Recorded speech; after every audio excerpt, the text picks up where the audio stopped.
السلام عليكم ورحمة الله. الفيديو بتاعنا النهاردة فيديو مميز جدا، هنعمل فيه جلاش بالبطاطس.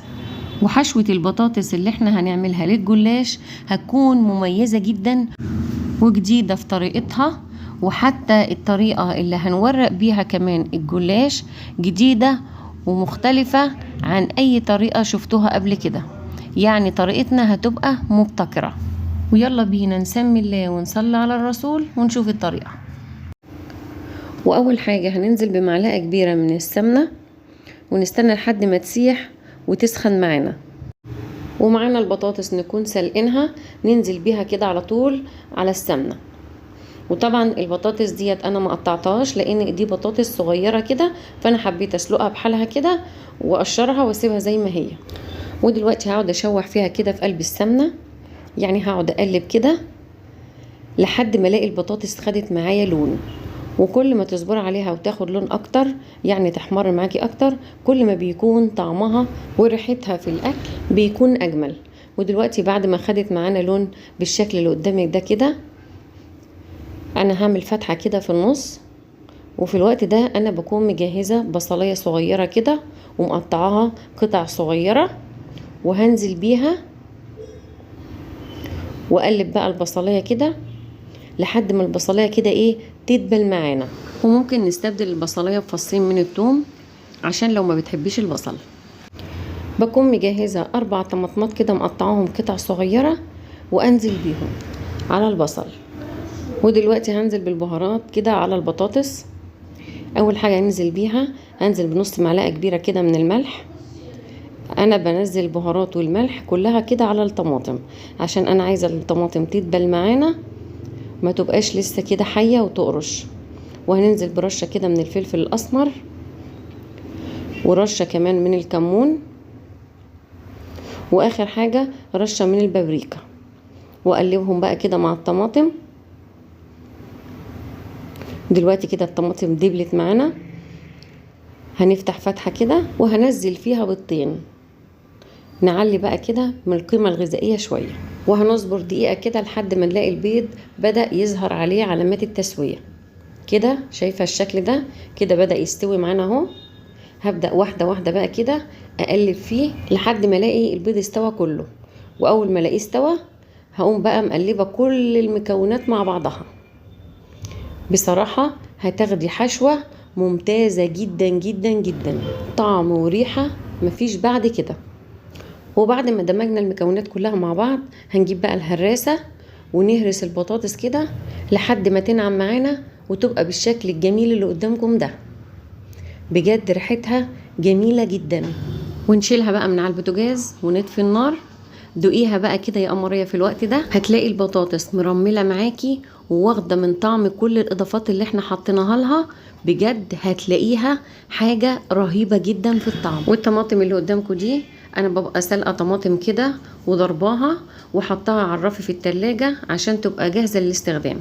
خدت منها نص كوبايه ونزلت عليها برشه كده من الملح، وهنزل عليها كمان برشه من الفلفل الاسمر، واديهم تقليبه. وبعد كده انزل عليهم بمعلقتين كبار من الزيت. والجديد معانا والاكثر اثاره اننا الصلصه اللي احنا بنوضبها دي اللي هنورق بيها الجلاش. ويا ريت اللي وصل معانا لحد هنا يا امارات ما ينساش يدعمنا باللايك، واللي اول مره يشوفنا اتمنى يشترك معانا في القناه. ودلوقتي دهنا الصينيه بمسحه كده من الزيت، وفردت اول رق كده من الجلاش.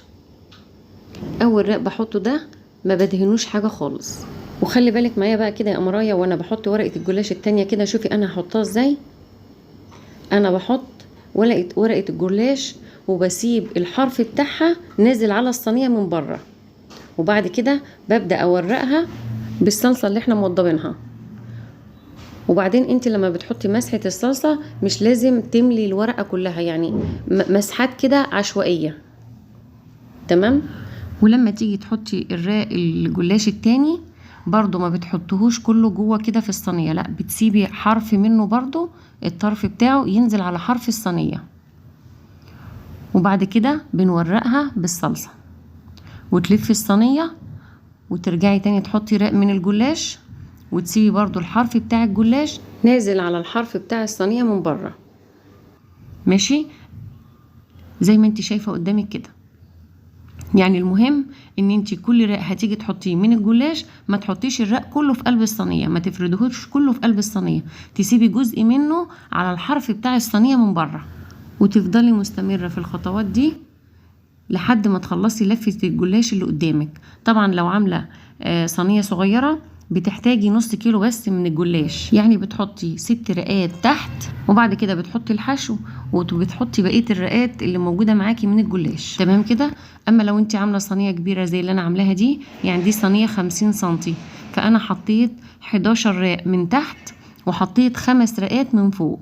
ودلوقتي اثناء ما انت بترصي الجلاش وارد ان ورقه منهم تتقطع منك او تلاقي مثلا حتت متقطعه من الجلاش، في الحاله دي بتحطيها في النص، بتفرديها كلها في النص، يعني كل قطع الجلاش المتقطعه بتحطيها في النص قبل ما تحطي الحشو، تمام كده.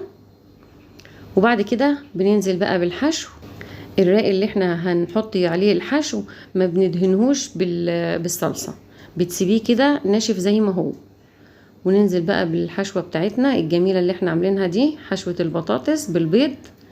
نفردها بقى كده على الجلاش، نوزعها عليه، وبعد كده هنبدأ نجيب رقات الجلاش ونغطي بيها الحشو، ونورق بقى كده بالصلصة بين كل راق وراق هنحطه. احنا اتفقنا ان احنا هنحط بعد الحشو كده هنحط 5 ورقات، ما بين كل ورقة والتانية بنورقها كده بالصلصة، نديها مسحة كده من الصلصة يعني. وهنا مش لازم بقى ان انت تحطي طرف الجلاش من بره على الصينيه، لا ممكن تحطيها كامله تقفلي بيها الوش من فوق عادي، لان احنا حطينا الحشو خلاص، فكان الغرض من اننا نخلي الجلاش ليه حرف نازل من بره عشان خاطر لما نيجي نقفل الجلاش يغطي على الحشو ويبقى ملموم جواه ما يطلعش بره الصينيه. اهو شايفه كده قدامك بنحط كل الاحراف اللي احنا كنا سايبينها نازله من الصينيه، بندخلها بقى لجوه كده، بنلمها لجوه، وما بين كل رق ورق برضو بندي مسحه كده من الصلصه لحد ما بنلم الرقات كلها اللي نازله من الصينيه ونغطيها. وبعد كده بخلي فيه رق جلاش لوحده بحطه في الاخر خالص بعد ما اقفل الصينيه كلها عشان يبقى الوش متساوي معانا وما يتحرقش في الفرن. بعد كده في اخر رق خالص على الوش بديله رشه كده من الزيت، وبعد كده بديله مسحه من الصلصه. وعندنا فرن البوتاجاز والع، هندخله دلوقتي على الرف اللي في الوسط ودرجه حراره 200، وبمجرد ما تلاقي الجلاش قب معاكي كده والاحراف بتاعته احمرت يبقى كده استوى كده وخد السوى الكامل بتاعه، فبتطفي من تحت وتقومي مشغله الشوايه ياخد وش معاكي وتقومي مطلعاه. وطبعا بنقطع الجلاش قبل ما ندخله الفرن. وادي صينيه الجلاش بالبطاطس بعد ما خرجت من الفرن، واخده لون ذهبي جميل جدا. تقدري تقدميها بقى كده كوجبه غدا سريعه، وكمان لو قدمتيها وهي سخنة بتبقى ممتعة جدا في اكلها. البطاطس بتبقى مرملة كده من جوه وبتسحب معاكي كده في الاكل، طعمها رهيب. واتمنى يكون الفيديو بتاع النهاردة نال اعجابكم، واترككم في حفظ الرحمن، والسلام عليكم ورحمة الله وبركاته.